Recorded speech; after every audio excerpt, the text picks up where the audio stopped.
السلام علیکم dear students, جیسا کہ آپ جانتے ہو ہم مغل امپائر کے بارے میں پڑھ رہے ہیں۔ تو آج جو ہمارا ٹاپک ہے وہ ہے ڈکلائن آف مغل امپائر۔ یہ مغل امپائر کیسے ڈکلائن ہوا، یہ مغل امپائر کیسے ختم ہوا۔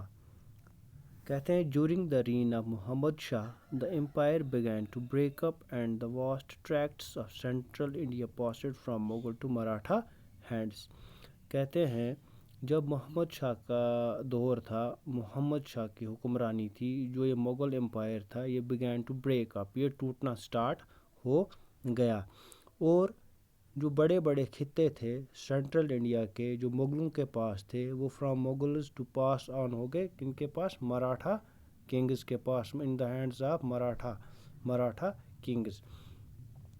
The fall of Indian campaign of Nadir Shah, who had priorly established Iranian suzerainty over most of West Asia, the Caucasus and Central Asia, culminated with the sack of Delhi and shattered the remnants of Mughal power and prestige۔ تو اس کے بعد محمد شاہ کے بعد جب محمد شاہ کا دور تھا، جو یہ مغل امپائر تھا یہ ٹوٹنا سٹارٹ ہو گیا، اور بہت سارے حصے جو مغل امپائر کے انڈر تھے وہ سٹارٹ ہونے لگے to go into the hands of Maratha kings. تو اس کے بعد جو نادر شاہ تھے، the fall of Indian campaign of Nadir Shah, who had priorly established Iranian suzerainty over most of the West Asia۔ جو نادر شاہ تھا اس نے زیادہ تر کیا، جو ایران کا کلچر تھا وہ پورے ویسٹ ایشیا میں اس نے ایرانین کلچر وہاں پہ اسٹیبلش کرا تھا۔ تو اس کے بعد کیا ہوا؟ with the sack of Delhi and shattered the remnants of Mughal power and prestige۔ تو اس کی وجہ سے جو مغل پاور اور پریسٹیج تھی وہ شٹر ہونے لگی، وہ ختم ہونے لگی۔ Many of the empire's elites now sought to control their own affairs and broke away to form independent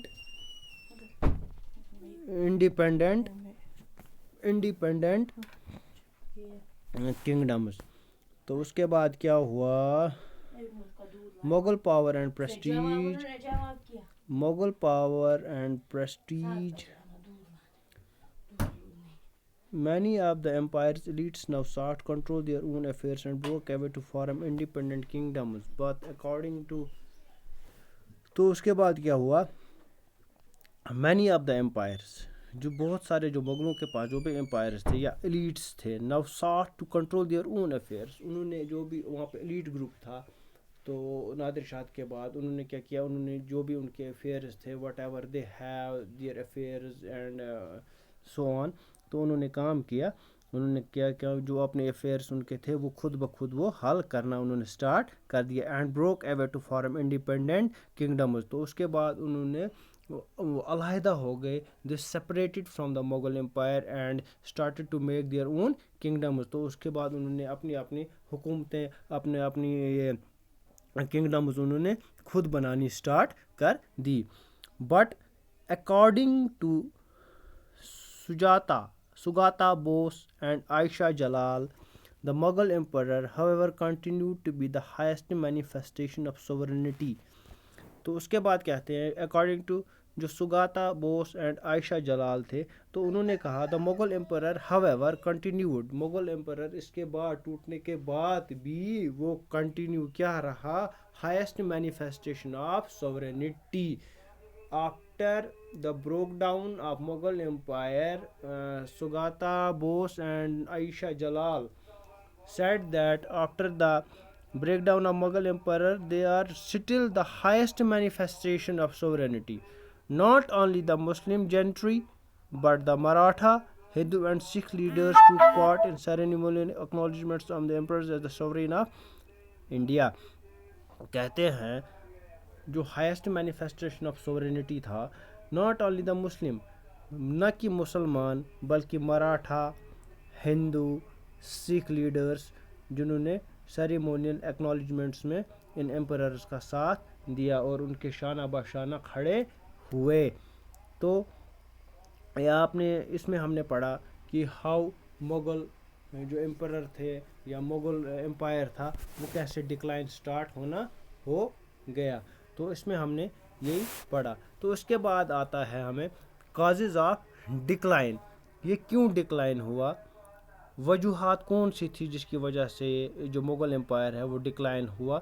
تو وہ ہم انشاءاللہ کل کے ٹاپک میں پڑھیں گے کہ how Mughals declined, how Mughal empire came to an end.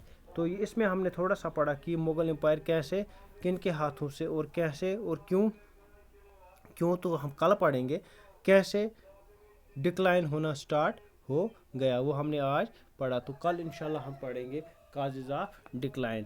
تو آج ہم نے پڑھا ڈکلائن آف مغل امپائر, انشاءاللہ کل ہم پڑھیں گے causes of decline. So tomorrow inshallah we will meet.